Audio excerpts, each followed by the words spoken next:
ಎಲ್ಲರಿಗೂ ಮುಂಜಾನೆ ಶುಭಾಶಯಗಳು. ಸೌಜನ್ಯ ಪ್ರಕರಣ ಸುಪ್ರೀಂ ಕೋರ್ಟಿನ ಮೆಟ್ಟಲೇರಿದೆ. ಅಲ್ಲಿ ಒಂದು ನ್ಯಾಯ ಸಿಗಬಹುದೆಂಬ ನಿರೀಕ್ಷೆ ಇದೆ, ಸಿಗಲೇಬೇಕು.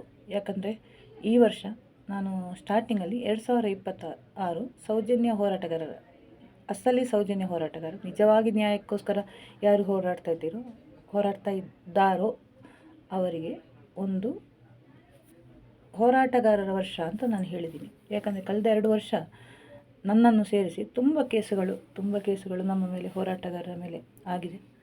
ಸೊ ತುಂಬ ನಾವು ನೊಂದಿದ್ದೇವೆ ಆ ವಿಷಯದಲ್ಲಿ. ನಾನು ಪರ್ಸ್ನಲಿ, ಗೊತ್ತಿಲ್ಲ ಉಳಿದವರು ಎಷ್ಟು ಅಂತ, ಯಾಕಂದರೆ ನನ್ನಷ್ಟು ಕೇಸ್ ಹಾಕ್ಕೊಂಡವ್ರು ಯಾರು ಇರಲ್ಲ ಮಹಿಳೆಯರಲ್ಲಿ. ಅದಕ್ಕೋಸ್ಕರ ತುಂಬ ಕಷ್ಟಪಟ್ಟಿದ್ದೀನಿ, ಈಗಲೂ ಪಡ್ತಾ ಇದ್ದೀನಿ. ಇನ್ನು ಎಷ್ಟು ವರ್ಷಗಳಿದೆ ಅಂತ ಗೊತ್ತಿಲ್ಲ.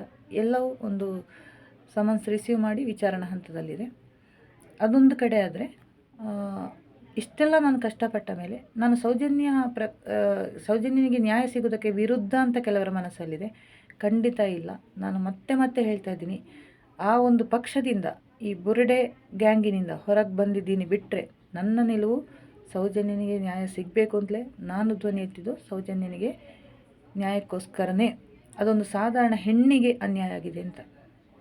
ಸೊ ತುಂಬ ಜನ ನನ್ನಲ್ಲಿ ಕೇಳಿದ ಪ್ರಶ್ನೆ ಇದೆ, ಬರೀ ಸೌಜನ್ಯ ಯಾಕೆ, ಬೇರೆ ಹೆಣ್ಮಕ್ಳಿಲ್ವಾ ಅಂತ. ಗೊತ್ತಿಲ್ಲ. ಅದು ಒಂದು ಎಲ್ಲರನ್ನು ಕಾಡಿದ ಒಂದು ಘಟನೆ. ಅದು ತುಂಬ ದಕ್ಷಿಣ ಕರ್ನಾಟಕದಾಗಲಿ, ರಾಜ್ಯದಾದ್ಯಂತ, ರಾಷ್ಟ್ರದಾದ್ಯಂತ ಎಲ್ಲರನ್ನೂ ಕಾಡಿದ ಘಟನೆ ಸೌಜನ್ಯ ಪ್ರಕರಣ.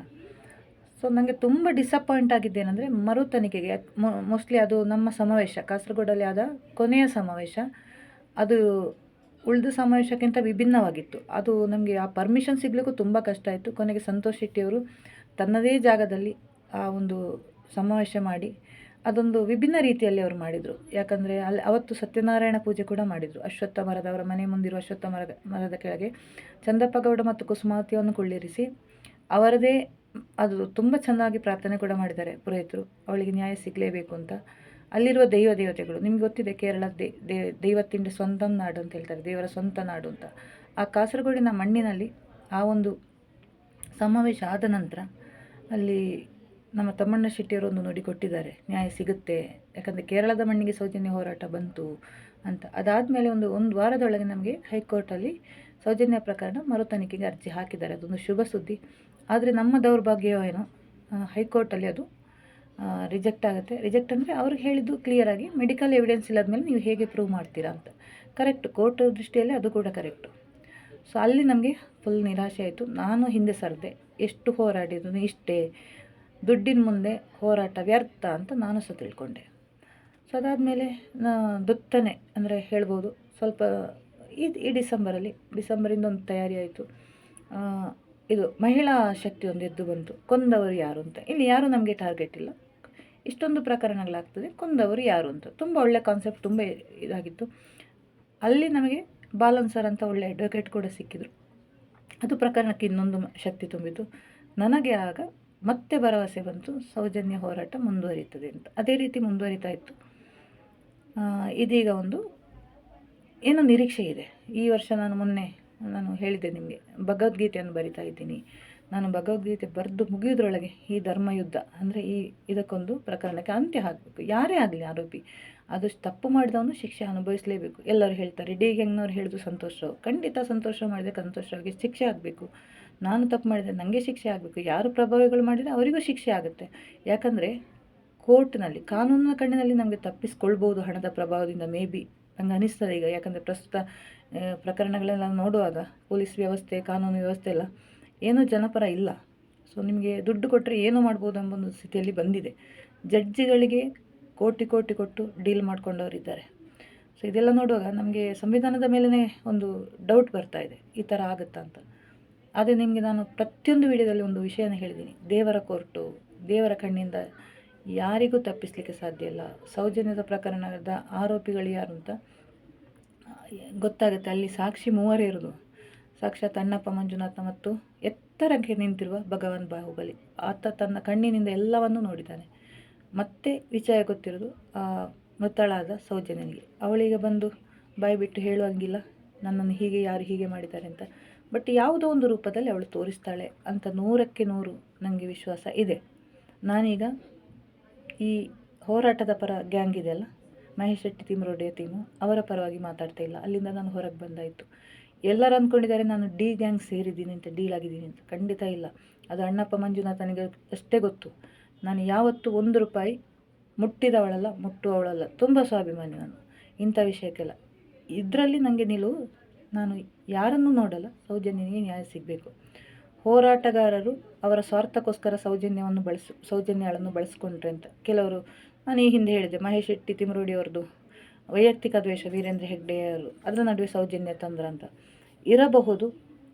ಆದರೆ ಆ ಹೋರಾಟದಲ್ಲಿ ಒಂದು ಕಠಿಣ ಪರಿಶ್ರಮ ಇತ್ತು, ಒಂದು ಹಠ ಇದೆ, ಒಂದು ಛಲ ಇದೆ. ಅದನ್ನು ನಾನು ಈ ಹಿಂದೆನೂ ಹೇಳಿದೆ. ಮತ್ತು ನಮ್ಮ ನಡುವೆ ಆದ ಭಿನ್ನಾಭಿಪ್ರಾಯಗಳಿಂದ ನಾನು ಆ ವ್ಯಕ್ತಿಗೆ ನನಗೆ ತುಂಬ ಗೌರವಿಸಲಿಕ್ಕೆ ಆಗಲಿಲ್ಲ. ಯಾಕಂದರೆ ಅಲ್ಲಿ ಒಂದು ಹೆಣ್ಣಿನ ನಿಂದನೆ ಆಗಿದೆ, ಆಯಿತಾ. ನಾನು ಸಹ ಒಂದು ಹೆಣ್ಣಿನ ನಿಂದನೆ ಆಗಿದೆ. ಮತ್ತು ಈ ಹೋರಾಟದ ಉದ್ದೇಶ ಒಂದು ಹೆಣ್ಣಿಗೋಸ್ಕರ ನ್ಯಾಯ, ಹೋರಾಟಗಾರರಿಂದಲೇ ಹೆಣ್ಣು ಮಕ್ಕಳು, ನಂದೊಬ್ಬಳದೇ ಅಲ್ಲ, ಚಿತ್ರಾ ರೈ ಅವರು ತುಂಬ ಹೆಣ್ಣು ಮಕ್ಕಳ ತೇಜೋವಧೆ ಆಗಿದೆ. ಅದು ಈ ಹೋರಾಟಗಾರರಿಗೆ ಗೊತ್ತಿರಬೇಕು. ಅದು ಮಾಡಿದ ನನ್ನ ವಿಷಯದಲ್ಲಿ ಒಂದು ಆಟ ಆಡಿದವರು ಒಂದು 4-5 ಜನ ಇಷ್ಟು ಇದ್ದಿರ್ಬೋದು. ಆದರೆ ಉಳಿದವರು ಅದನ್ನು ನೋಡಿಕೊಂಡು ಖುಷಿ ಪಡ್ತಾ ಇದ್ರಲ್ಲ, ಸ್ಯಾಡಿಸ್ಟ್ಗಳು. ಅದು ನಿಮ್ಮ ಮನೋಭಾವನೆ. ಎಲ್ಲಿವರೆಗೂ ಒಂದು ಹೆಣ್ಣಿನ ನಿಂದನೆ ನೀವು ಮಾಡ್ತೀರೋ, ಆಯಿತಾ, ನೀವು ಖುಷಿ ಪಡ್ತಿದ್ದೀರ, ಆ ಸಾಂಗ್ಗಳನ್ನೆಲ್ಲ ಶೇರ್ ಮಾಡಿ, ಎಡಿಟ್ ಮಾಡಿ, ಸ್ಟ್ಯಾಟಸ್ ಹಾಕಿ ಖುಷಿ ಪಡ್ತಿದ್ದೀರಲ್ಲ, that is the sadist mindset. ನೀವು ಒಂದು ಅಮ್ಮನ ಹೊಟ್ಟೆಯಲ್ಲಿ ಹುಟ್ಟಿದರೆ, ಒಂದು ಹೆಣ್ಣಿಗೆ ನೀವು ಗೌರವ ಕೊಡ್ತಿದ್ರೆ, ನಿಮಗೆ ಅದು ನಿಮ್ಮ ಪಾಲಿಗೆ ದೊಡ್ಡ ಶಾಪ ಅಂತ ಹೇಳ್ತೀನಿ ನಾನು. ನನ್ನ ವಿಚಾರ ಬಿಟ್ಟುಬಿಡಿ, I am a bold girl. ನಾನು ಯಾವತ್ತೂ ಹೇಳ್ತೀನಿ, ನನಗೆ ಯಾರು ಏನು ಮಾಡಿದರೂ ಏನೂ ಆಗಲ್ಲ. ನಾನು ಮತ್ತೆ ಮತ್ತೆ ಮತ್ತೆ ಮತ್ತೆ ಎದ್ದು ಬರ್ತೀನಿ, ಗೊತ್ತಾಯ್ತಾ. ನೀವೆಷ್ಟು ನನ್ನನ್ನು ತುಳಿತೀರೋ ಅಷ್ಟು ನಾನು ಸ್ಟ್ರಾಂಗ್ ಆಗ್ತೀನಿ.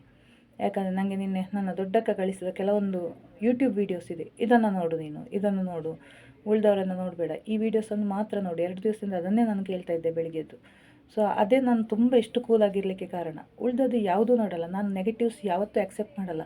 ಮತ್ತು ಆ ವಿದ್ಯಾ ಯೂನಿವರ್ಸ್ ಅಂತ ಒಂದು ಐಡಿ ಇದೆ, ಅವಳು ಹೇಳ್ತಾಳೆ ಎಲ್ಲೂರಿನ ಜೋಯಿಸರ ಮೊಮ್ಮಗಳು ಅಂತ.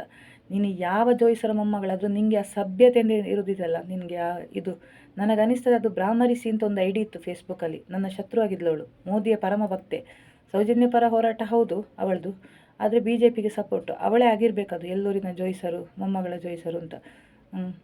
ನೀನು ಎಂಥದೇ ಕುಟುಂಬ, ಯಾವ ಜೋಯಿಸರ ಮಗಳೇ ಆಗಿರಲಿ, ನನಗೆ ಈ ಬ್ರಾಹ್ಮಣರ ಬಗ್ಗೆ ತುಂಬ ರೆಸ್ಪೆಕ್ಟ್ ಇಲ್ಲ ಇವಾಗ. ನಾನು ಅದೇ ಜಾತಿಯ ಹೇಳು, ಬಟ್ ನನಗೆ ಬ್ರಾಹ್ಮಣರು ಮಾಡುವ ಸ್ವಂತ ಜಾತಿಗೆ ಮಾಡುವ ಅನ್ಯಾಯ ಇದೆ ಅಲ್ಲ. ಆ ಬ್ರಾಹ್ಮಣ ಶ್ರೇಷ್ಠ ಜನ್ಮದಲ್ಲಿ ಹುಟ್ಟಿ, ಆ ಒಳ್ಳೆ ಮನೆತನದಲ್ಲೆಲ್ಲ ಹುಟ್ಟಿ ಇವರು ಮಾಡುವ ಕುಡುಕರಿದ್ದಾರೆ ಎಷ್ಟೋ ಜನ, ಮಧ್ಯಮ ಮಾಂಸ ಸೇವಿಸೋರು ಎಷ್ಟೋ ಜನ ಇದ್ದಾರೆ ಇದರಲ್ಲಿ. ಎಲ್ಲರೂ ಅಂತ ಹೇಳಲ್ಲ, ಬೆರಳಿಕೆಯಷ್ಟು ಮಂದಿ ಮಾತ್ರ ಒಳ್ಳೆಯದಿರ್ಬೋದು, ಒಂದು 10-20%. 80% ಬ್ರಾಹ್ಮಿಣ್ಸ್ ಆರ್ ಸ್ಪಾಯ್ಲ್ಡ್. ನಾನು ಹೇಳ್ತಾ ಇದ್ದೀನಿ, ಬೀಯಿಂಗ್ ಎ ಬ್ರಾಹ್ಮಿಣ್ ನಾನು ಹೇಳ್ತಾ ಇದ್ದೀನಿ. ನಮಗೆ ತಲೆ ಎತ್ತಿ ಸಮಾಜದಲ್ಲಿ ಇನ್ನೊಬ್ಬರು ಜಾತಿಯ ಮುಂದೆ ಎತ್ತಲಿಕ್ಕೆ ಆಗದ ಪರಿಸ್ಥಿತಿ ತಂದಿಟ್ಟಿದ್ದಾರೆ, ಆಯಿತಾ. ಯಾವ ಧರ್ಮವನ್ನು ಪಾಲಿಸಬೇಕು ಅದು ಮಾಡ್ತಾ ಇಲ್ಲ. ಪುರೋಹಿತರಿಗೆ ಹೇಳ್ತಾ ಇರೋದು ನಾನು ಇದು ಎಕ್ಸ್ಪೆಷಲಿ. ನೀವು ಪುರೋಹಿತರಾಗಿ ಇದ್ಕೊಂಡು ಆ ಸತ್ಯ ನ್ಯಾಯ ಧರ್ಮದಲ್ಲಿ ಇದ್ದರೆ ನಿಮಗೂ ದೇವರು ಒಳ್ಳೇದು ಮಾಡ್ತಾನೆ. ಅದನ್ನು ಬಿಟ್ಟು ಆ ಪುರೋಹಿತವನ್ನು ಕಮರ್ಷಿಯಲ್ ಆಗಿ ಮಾಡಿ, ದುಡ್ಡು ಲೂಟುವ ದಂಧೆಯಾಗಿ ಮಾಡಿ, ನಾನು ಎಷ್ಟೋ ಪುರೋಹಿತರಿಗೆ ಅಗೇನ್ಸ್ಟ್ ಇದ್ದೀನಿ. ಯಾಕಂದರೆ ಕಮರ್ಷಿಯಲ್ ದಂಧೆಯಾಗಿ ನೀವು ಮಾಡ್ತೀರಲ್ಲ.